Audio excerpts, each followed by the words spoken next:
Hey, what's good? I'm doing a interesting discussion video.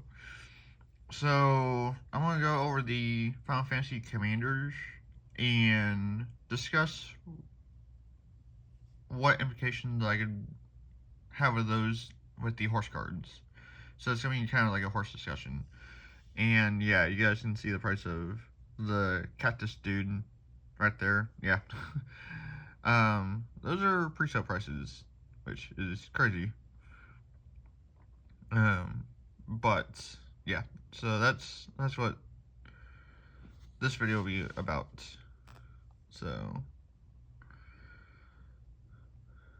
I'm gonna zoom in on Cloud, and then I will kind of do the discussion now. So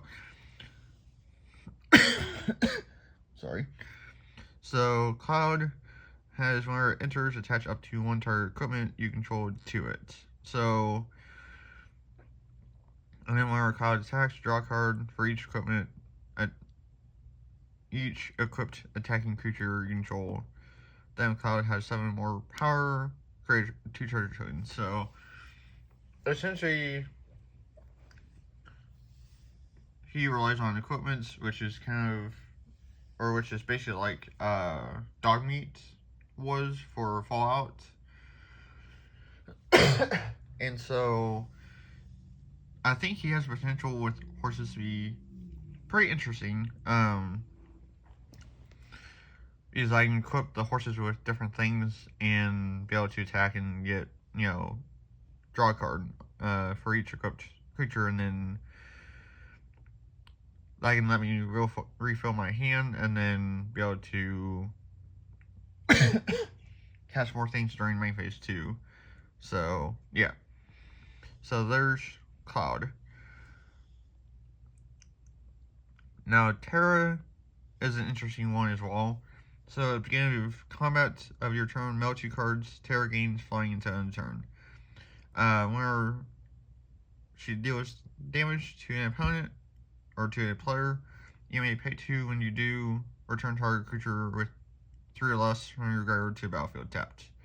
So this could synergize pretty well with Guardian Summary.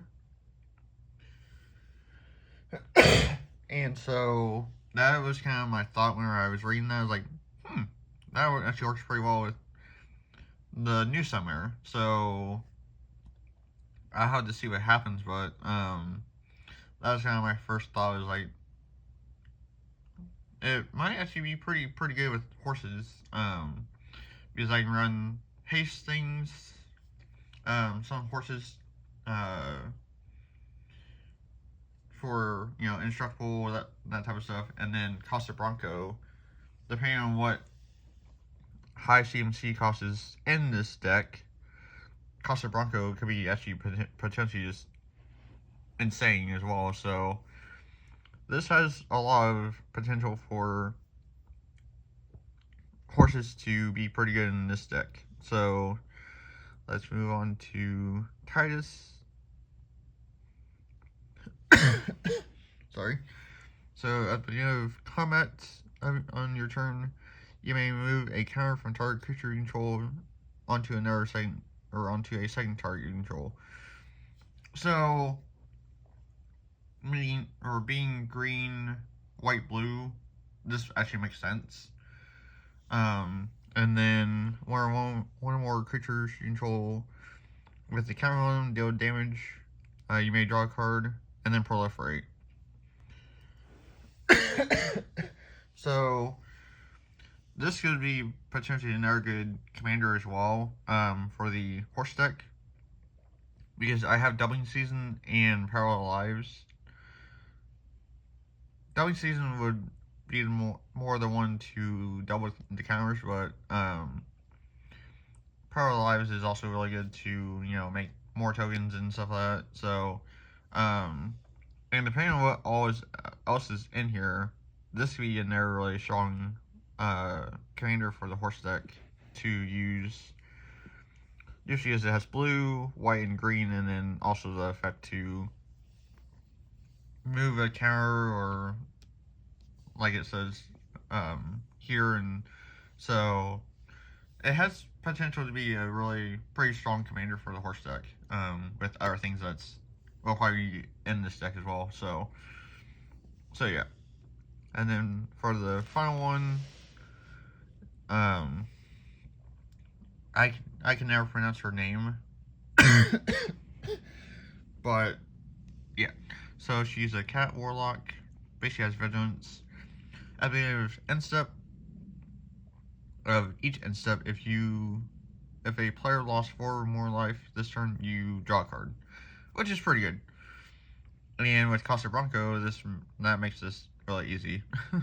um, but whenever you cast a non-creature spell with mana value 3 or greater, she does 2 damage to each opponent, and you gain 2 life. So this has potential to be another pretty good commander for the horse deck, because if you run a decent amount of spells that cost 3 or greater, or non-creature spells, basically, you can essentially get pretty good value out of this, and gaining 2 life works with Crested Summer, so you could essentially have a little bit of synergy with that. So, I'll have to see how that goes, but this is never possible. Pretty good horse commander. That I could do something with. So, yeah. So, and then while we're on this topic, I wanted to talk about 2 characters that I hope will be in the Final Fantasy Magic the Gathering crossover. So one is Fenrir, which is basically like a Beowulf, essentially. I just love this art; it's just so cool. And then another one is another wolf, essentially, but Kelger is the other one. So, but yeah, just 2 characters that I hope will be in here potentially. So, but